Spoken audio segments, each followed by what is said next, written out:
saya lagi nyari jawabannya Prof. Mahfud. Saya nyari-nyari di mana ini jawabannya. Saya sudah menjawab sesuai dengan. Oke, apa? Ini saya mau baca dulu ya.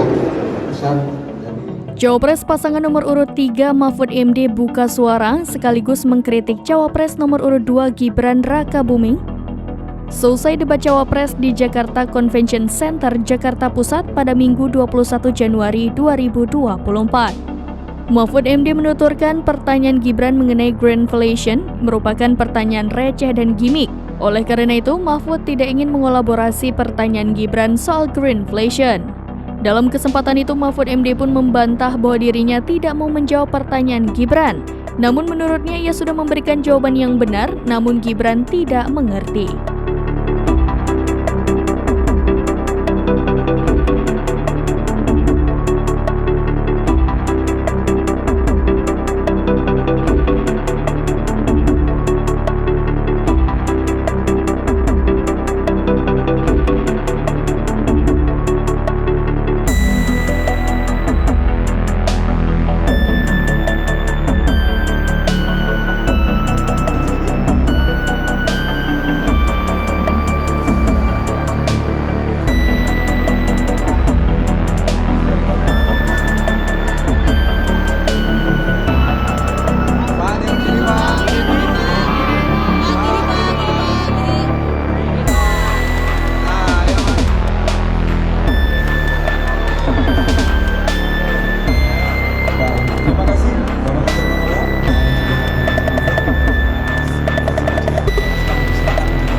Download Tribun X sekarang, menghadirkan lokal menjadi Indonesia.